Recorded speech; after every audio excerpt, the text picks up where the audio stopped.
Donc je vois encore des médias et des vendus sur les réseaux sociaux essayer de nous faire croire que Macron a sauvé l'honneur de la France lors de son déplacement à Washington.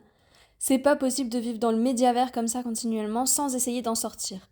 Remettons les choses dans l'ordre si vous le voulez bien. D'abord, Macron est arrivé par la petite porte, et son chauffeur a dû klaxonner pour faire savoir qu'il était arrivé car personne n'était là pour l'accueillir.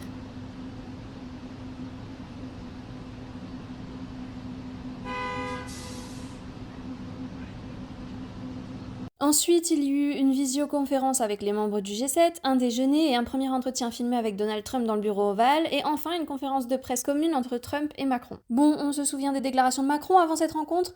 Toujours pour la guerre, et il montre ses pseudo-muscles en disant Je vais lui dire, mais Donald, tu ne peux pas être faible face à Poutine, c'est pas toi, c'est pas ta marque de fabrique ça, Donald, c'est pas ton intérêt, Donald. On voit déjà bien que Macron a vite changé son fusil d'épaule face à Trump, passant de Je suis contre la paix en Ukraine qui serait une capitulation à Je vais plaider la paix en Ukraine face à Trump. Les médias essayent vraiment de faire comme si de rien n'était et ne relèvent même pas le changement de cap. On voit bien pourtant, lors de leur entretien dans le bureau ovale, que Trump prend la parole sur le sujet de l'Ukraine et dit clairement que c'est pas grave si la France veut envoyer des troupes sur le sol ukrainien pour assurer la paix, si ça nous fait plaisir, lol, parce que ça ne les dérange pas, car dans tous les cas, ils préfèrent un maintien de la paix que des morts inutiles.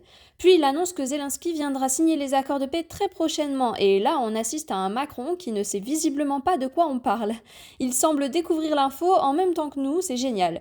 Voilà, grâce à la poigne de notre président français, la France et l'Europe vont encore raquer pour envoyer des troupes inutiles sur le sol ukrainien et de l'argent à Zelensky, on ne sait pas pourquoi. Oui, parce que le même jour, Ursula a validé l'envoi de 3,5 milliards d'euros supplémentaires d'aide à l'Ukraine. Pour rappel, on ne sait toujours pas où sont passés plus de la moitié des dons envoyés à l'Ukraine pour cette guerre. Bref, l'Europe va encore raquer, les États-Unis vont récupérer des terres rares ukrainiennes pour récupérer l'argent qu'ils ont envoyé à l'Ukraine ces dernières années, et l'Europe, quant à elle, devra continuer de payer pour la reconstruction de l'Ukraine, mais ne reverra jamais la couleur de son pognon.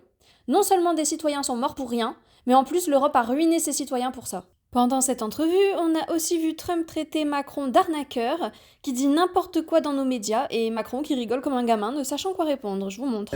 We came out and he started speaking the French deal. And we didn't have an interpreter, and he was going on and on and on, and I was just nodding, yes, yes, yes. And he really sold me out, because I got back the next day and I read the papers. I said, that's not what we said. He's a smart customer, I will tell you that. You remember? Ah, et on adore la franche camaraderie que semble vouloir montrer Macron envers Trump après que l'ensemble des médias français n'ait fait que traiter Trump d'Hitler, de nazi et de fou pendant toute sa campagne.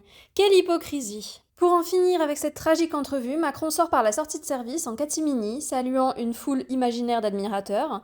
Et pendant ce temps, sur LCI, on se réjouit de pouvoir continuer à contribuer à la guerre. Et il continue à être livré. Donc on peut rester optimiste. Voilà. Si les Européens prennent la relève, la guerre peut continuer pour reconquérir Donbass et Crimée.